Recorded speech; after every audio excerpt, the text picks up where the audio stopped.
Hello and welcome to the third episode of Aaron Walker Art Talk. I'm Aaron Walker, and again, for the final time, I believe, this is Jarrod Harlan. For the third episode, Jarrod has picked Force of Nature, and I think Jarrod's going to go ahead and explain why he picked this one. I picked this one for the very, very similar reasons that I picked Zootopia last time. It's a very similar picture in terms of it's a very realistic nature picture.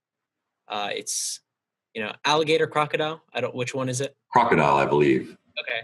Crocodile eating what seems... Antelope, I believe. Okay. So it's very nature-based. It's predator-prey, kind of exactly like Zootopia with realism. So that's kind of why I picked it, just under the same strain of curiosity behind it, since it is so similar.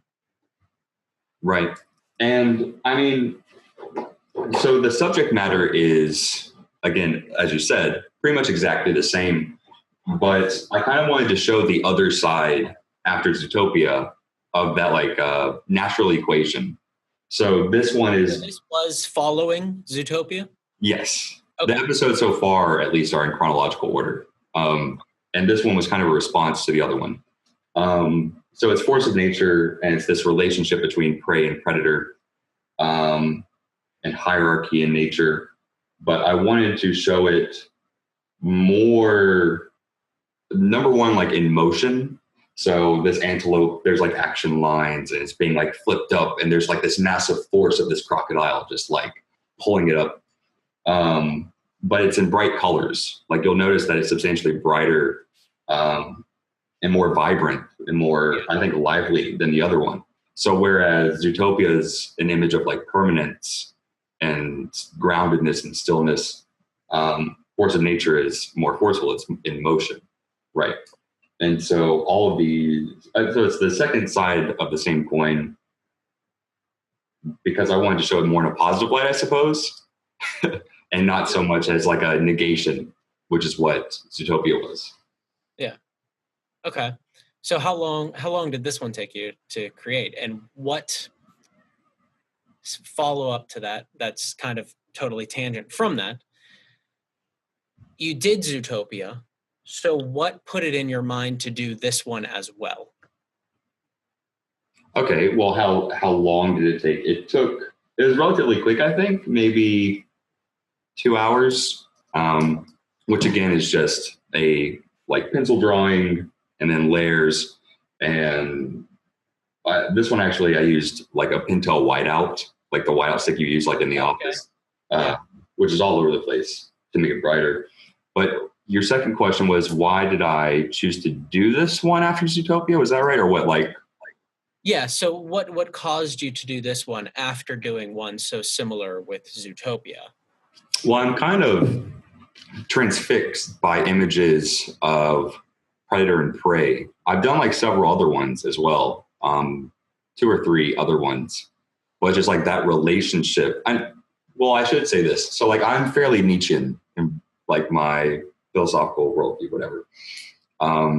And he actually has an allegory of the birds of prey, right? And it's kind of essential to his philosophy, or a quick, easy way to understand it. But I think of that allegory every time I look at these images. Yeah. And it's something that I want to say that I'm like obsessed with it, but it's something that transfixes my gaze. Okay. That's cool.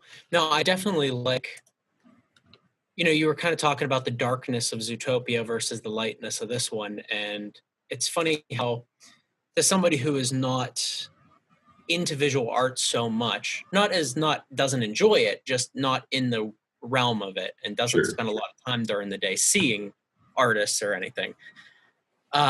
It's cool how much you pick up after you see what the creator is saying about it. So that's definitely an interesting aspect to it. Well, that's part of the motivation for this series is that I was talking with TK from Praxis, and I was talking about my art, and he said, well, let me see some. And I showed it to him, and he asked me questions, and I talked about it, and he said, like, for me, as someone who doesn't participate with art that frequently, you know, I'm not an artist and I don't, I'm not like a collector or anything. All art above like a certain level of skill is the same to me. Like that's really good. And that's also really good. And so the only like distinguishing characteristic is the story, the narrative arc behind it. And so I hope to, you know, showcase some of that with the series. Yeah. Oh, that's an awesome idea. All right. So where can I buy this piece if I'm interested in it? You know, if you wanted to buy this piece, I believe you could mosey on down to store.davidaaronwalker.com and pay a small fee of $15 and that would ship directly to your door. Perfect. Love that. And I'll put the link for the store down below in all of these videos. But thank you very much for the plug, Jarrod. I appreciate it. Absolutely. I just want to mention that wasn't your idea. I had the idea to plug it for you. That is entirely true. I did not motivate him to do it.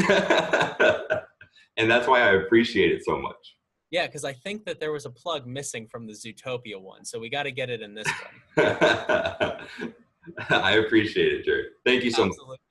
You're welcome. See you on the next episode. Talk to you later, Aaron.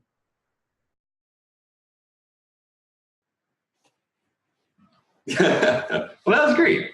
Cool. And that's like a legitimate laugh. I wasn't expecting the plug. Dude, I told you, I'm all about, you got to make money doing what you do.